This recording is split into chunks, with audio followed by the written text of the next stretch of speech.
நீ இத்தனை ஆண்டுகளாக தலைவரை தேர்வு செய்தோம் நினைச்சிட்டு இருக்க. நீ தரகர்களை தேர்வு செய்த. இனிமேலாவது உன் மனச்சான்றுக்கு துரோகம் இல்லாம தலைவர்களை தேர்வு செய். அன்பு தம்பி தங்கைகளே, உங்களுக்காக தான் நான் கத்திக்கிட்டேன். ஆத்தால பழுக்கு இல்ல. எனக்கும் பின்னாடி வருகிற என் தலைமுறைக்கு உலகத்தில் மிகப்பெரிய மாறுதல்களை செய்தவன் எல்லாம் மனச்சான்று வழி நடத்தி சென்றவன் தான். நான் சொல்றேன் என் மனச்சான்றின் வழியில் தான் நான் நடந்து கொண்டிருக்கேன். பசின்னு ஒரு வார்த்தை இருந்துச்சுன்னா நான் தூக்குறது சாகிறேன்டா. பசி, ஏழ்மை, வறுமைன்னு ஒண்ணு இருந்துச்சுன்னா, வேலை இல்லை என்று என் மக்கள் சொல்லிட்டா கையெழுத்து போட்டு கீழே போயிரு. இப்பவும் சொல்றேன், என் மீனவனை தொடரான்ல. நான் முதலமைச்சர் of Tamil Nadu, chief minister of Tamil Nadu Seeman, அவனை தொற்ற சொல்றான் ஒரு தடவை என் மீனவன். ஒரு அறிவார்ந்த சமூகத்தை படைக்கக்கூடிய ஆற்றலாளன் வீதியில நிக்கிறான். இந்த நாடு எப்படி போக்குவரத்து தொழிலாளர்களுடைய 7,100 கோடி அவன் பணம், அவனுடைய பிடித்த பணம், நிலுவைத் தொகை, அவன் உழைப்பு, அதை எடுத்து ஏப்ப அரசியல் தான். அவன் போராடிட்டு என்னுடைய பிடித்த பணத்தை கொடுப்பான். நீங்கள் பார்த்து கொண்டிருப்பது மே டிவியின் முக்கிய செய்திகள். நீ 5,000 ஏக்கர்ல கட்டு, 50,000 ஏக்கருக்கு போய் ஏர்போர்ட் 50,000 ஏக்கர்ல கட்டு. பிளைட்டா ஓட்டுறவன் அவன் யார்? அவன் ஒரு முதலாளி. ஒரு முதலாளியின் லாப தேவைக்கு வேலை செய்கிறவனுக்கு பேர் என்னடா? அவன் தான் தரகர்றா. நீ இத்தனை ஆண்டுகளாக தலைவரை தேர்வு செய்தோம் நினைச்சிட்டு இருக்க. நீ தரகர்களை தேர்வு செய்கிற. இனிமேலாவது உன் மனச்சான்றுக்கு துரோகம் இல்லாம தலைவர்களை தேர்வு செய். அன்பு தம்பி தங்கைகளே, உங்களுக்காக தான் நான் கத்திக்கிட்டேன். ஆத்தால பழுக்கு இல்ல. எனக்கும் பின்னாடி வருகிற என் தலைமுறைக்கு உலகத்தில் மிகப்பெரிய மாறுதல்களை செய்தவன் எல்லாம் மனச்சான்று வழி நடத்தி சென்றவன் தான். நான் சொல்றேன் என் மனச்சான்றின் வழியில் தான் நான் நடந்து கொண்டிருக்கேன். இங்க என் தம்பி துறை சொன்னால என்னை வச்சுதான் நீ சாதிப்பானா சீமானா. ஒருத்தன் சாதிச்சான்.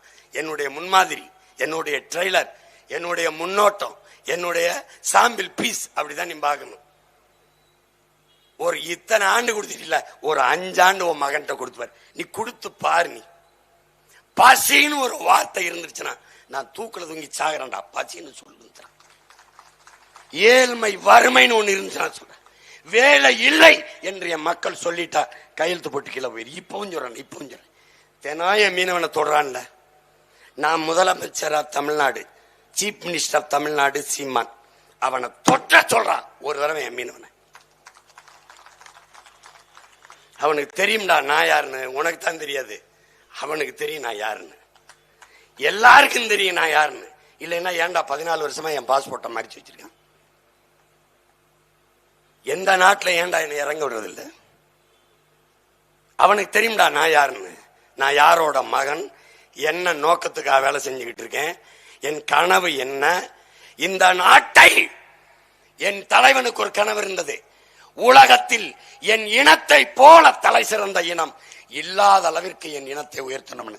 200 ஆண்டுகளுக்கு பிறகு என் இனம் எப்படி பெருமையோடு வாழ வேண்டும் என்கிற கனவு என் உயிர் தலைவன் மேதகவே பிரபாகரனுக்கு இருந்தது.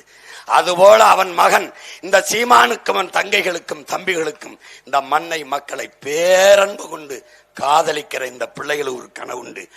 உலகத்திலே இந்த பூமி பந்திலே என்னுடைய தாய் நிலம் தமிழ்நாடு சொர்க்கமாக மாற்றி படைப்பேன். நீ எழுதி வச்சுக்க. ஒரு சொட்டு சாராயம் கிடையாது. ஒருவன் ரவுடின்னு ஒருத்தன் ரவுடி ரான்னு சொல்ல முடியாது. பெண்ணை தொட்டுட்டான்னா கதை முடி. ஒன்னு நடக்காது. நீ நம்புறது இல்லையே. மாடு மேய்க்க விட்டுருவான், ஆடு மேய்க்க. நீ என்ன வச்சிருக்க? உனக்கிட்ட இருந்த உன் காங்கைய மாடங்க எத்தனை மாடு வச்சிருந்த? உன் மாடு பிரேசிலுக்கு அப்படி போச்சு. நீ விதை நெல் வச்சிருக்கியா? விதை வச்சிருக்கியா? நீ உன் விதை இருக்கா? தக்காளி, வெண்டைக்காய், கத்தரிக்காய், சுரைக்காய் விதை வச்சிருக்கியா? நீ பாரம்பரியம் நெல் இருக்கா? சின்சாண்டோ மான்சாண்டோ நிறுவனத்துக்கிட்டு இருக்கு. நீ அதை பத்தி கவலைப்பட்டிருக்கியா? நீ உனக்கு அதை பத்தி கவலை இருக்கா? உன்னை எப்படி மயக்கத்தில் வச்சிருக்கான்? முதல் மயக்கம் சாதி, இரண்டாவது மயக்கம் மதம், மூணாவது மயக்கம் சாராயம், நாலாவது மயக்கம் என்னது? திரை கவர்ச்சி, அஞ்சாவது மயக்கம் பணம். எல்லாம் பேசிக்கிட்டே இருக்கும்போது தனியா கூட்டி போய் பேசிக்கலாம் வாங்க இந்தாங்க வச்சுக்கிடுங்க, போட்டு விடுங்க ஓட்ட. ஒரு தடவை செய்யலாம், 2 தடவை தவற செய்யலாம். ஒரு பூனை பூனை பூனை பாலை காய்ச்சி வச்சுட்டு பசியோட வந்து அது வாயை வச்சுட்டு சுற்றுச்சுன்னா வாழ்நாள்ல வெள்ளையா எதை பார்த்தாலும் வாய வைக்காது. அதுக்கப்புறம் ஒரு தடவை சூடு வாங்கின பூனைக்கு இருக்கிற அறிவு ஒரு மான தமிழ் மக்களுக்கு தெரிய வேணாமா? எத்தனை முறை நான் என்ன தலைவனா வந்து தலைவியா வந்து நான் உன் பிள்ளைகள் நிக்கிறோம்? உன் பிள்ளைகள் தானே உன் வீதியில் வந்து கத்திக்கிட்டு இருக்கோம். ஏன் நாட்டாளுற முதலமைச்சரும் துணை முதலமைச்சரும் ஒரு 8 ஒன்னே வந்து பார்க்க கூடாதா? ஏன்? அவ்வளவுதான் நம்ம மதிப்பு, அவ்வளவுதான். என்ன வச்சிருக்க நீ? 14,000 ஆசிரியர் பெருமக்கள் பணி தேர்வு பெற்று பணி நியமனத்துக்கு காத்து கிடக்கிறான். டேய், அறிவை வளர்த்துக்கிற ஆசிரியர் பெருமக்கள் தான் ஒரு அறிவார்ந்த சமூகத்தை படைக்கக்கூடிய ஆற்றலாளன் வீதியில் நிக்கிறான்டா. இந்த நாடு எப்படி உருப்படும்? எப்படி உருப்படும்? போக்குவரத்து தொழிலாளனுடைய 7,100 கோடி அவன் பணம், அவனுடைய பிடித்த பணம், நிலுவைத் தொகை, அவன் உழைப்புக்கான அதை எடுத்து ஏப்பவன் அரசியல் தான் அது. அவன் போராடிட்டு இருக்கான். இன்னும் என்னுடைய பிடித்த பணத்தை கொடுப்பான். கேவலமான ஒரு நாட்டில் வாழ்ந்துக்கிறேன். நீ உனக்கு என்னைக்கு கோபம் வந்திருக்கு? தேர்தலில் வாக்கு கேட்கும் போது குடும்ப தலைவிக்கு 1000 ஓட்ட போட்டு உட்கார வச்ச. அப்புறம் தகுதி வாய்ந்த பெண்களுக்கு ஏன் ஆத்தாலக்கா தகுதியை பார்க்க இவனுக்கு நட தகுதி இருக்கு? என்னைக்குடா நீ கோவப்பட்டிருக்க? நீ தகுதி வாய்ந்த பெண்களுக்குத்தான் 1000 ரூபாய் தகுதி உள்ள பெண்களுக்கு நீ சொல்லி இருந்தீனா நீ மேலே ஏறி உட்கார்ந்திருப்பியா? கூட்டுறவு கடன் தள்ளுபடி சொன்னாரா இல்லையா தம்பி உதயநிதி? நீங்க நகைகளை அடமானம் வைக்கணும்னா கூட வச்சிருங்க, நாங்க வந்து அந்த கடனை தள்ளுபடி பண்ண போறோம் பேசுறது இருக்கா இல்லையா? ஏன் தள்ளுபடி பண்ணல? ஏன் பண்ணல? எதா நீங்க கேட்க போற? கோவப்பட போற? இந்த பணியை செய்ய நாங்கள் இல்ல, யார் இருக்கான்னு சொல்லு. என்னை விட்டு நான் போறேன், என்ன தோத்துறேன், தோக்கடிச்சிரு, அனுப்பிடு. உனக்குன்னு பேச ஒரு குரல் வள சொல், ஒரு மகனை சொல், ஒரு மகளை சொல். உனக்குன்னு இன்னைக்கு நான் நிக்கிறதுனாலயாவது பயந்துகிட்டு உனக்கு 400 500 கொடுக்குறான், இல்லைன்னா அதுவும் தர மாட்டான்.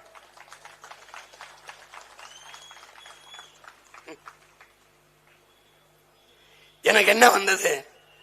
இந்த பிள்ளைகளுக்கும் தெருவா நடக்கிற என் பிள்ளைகளுக்கு என்ன வந்தது? விட்டுட்டு போக முடியல. காட்டை வித்து, மேட்டை வித்து, ஆட்டை வித்து, மாட்டை வித்து, களை எடுத்து, கரும்பு வெட்டி கஷ்டப்பட்டு படிக்க வச்ச ஆத்தாளப்பேன். எங்களுக்கு பின்னாடி வர்ற எங்க தம்பி தங்கச்சிகளுக்கு இந்த நிலைமை வரக்கூடாதுன்னு நினைக்கிறோம். அதான் என் தம்பி சொன்னான் பாரு, தற்சார்பு பொருளாதாரம் அப்படின்னு. நீ எழுதி வச்சுக்க, ஒரு மகன், உன் மகன் இன்னைக்கு இல்ல நாளைக்கு என்னைக்காவது ஒரு நாள் வென்று இந்த நாட்டை நான் ஆளுவேன். நீ எழுதி வச்சுக்க. ஈரோடு கிழக்குல நீ இருக்கியா? ஈரோடு கிழக்கை விட்டு வெளியில நீ அரசு பணிக்கு வேலைக்கு வெளியில வர தேவையில்லாத அளவிற்கு உன் வாழ்விடத்திலே அரசு பணியை தருவேன். எப்படி செய்வ? நெசவு அரசாங்க பணின்னு விட்டுருவேன். வேளாண்மை அரசாங்க தொழில். ஆடு மாடு பட்டுப்பூச்சி வளர்த்தல், தேனீக்கள் வளர்த்தல், நாட்டுக்கோழி வளர்த்தல் அரசாங்க பணி, கவர்மெண்ட் எம்ப்ளாயி.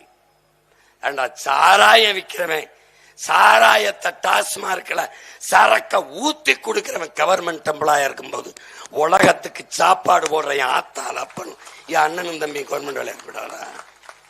ஆடு மாட்டுக்கு ஊசி போடுற டாக்டர், வெட்டினரி டாக்டர் கவர்மெண்ட் எம்ப்ளாயா இருக்கும்போது ஆடு மாட்டை வளர்க்கிறவன் ஏண்டா நீ ஆடா வளர்க்கிற? அவ்வளவு கேவலமா போச்சாடா? போச்சா?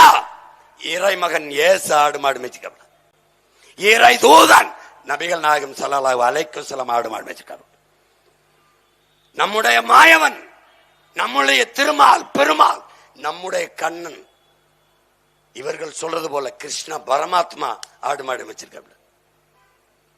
அப்படின்னா நீ ஆடு மாடு மேய்க்கிறது அவமானம்னு சொன்னா இந்த 3 மகான்களையும், இறை தூதரை, இறை மகனை, அசிங்கப்படுத்துறாயின்னு அர்த்தம்.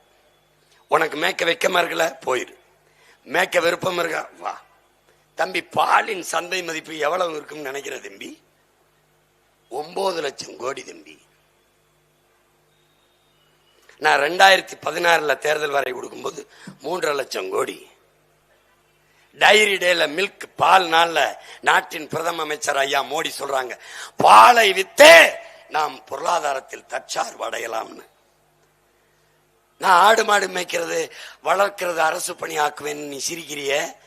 என்னைக்காவது சிந்திச்சு, ஆவின் பால் விக்குது அரசாங்கம், அது ஏன் வெக்கம் இல்லாம விக்குது? ஆவின் பால் விக்கிற அரசு என்னைக்காவது அந்த பால் பொட்டணத்தை வாங்கும் போது எங்க ஆனா என்ன, பசு மாடு எங்கன்னு நீங்க கேட்டியா?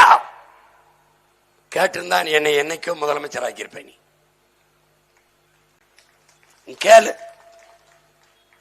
மாடுங்க, எங்க அப்பன்ட்ட நான் கேட்டேன், நம்மால் வச்ச அப்பா பால் குடிக்கலாமா? குடிக்கலாம், மாடு எங்க இருக்குன்னு கேட்டாப்ல.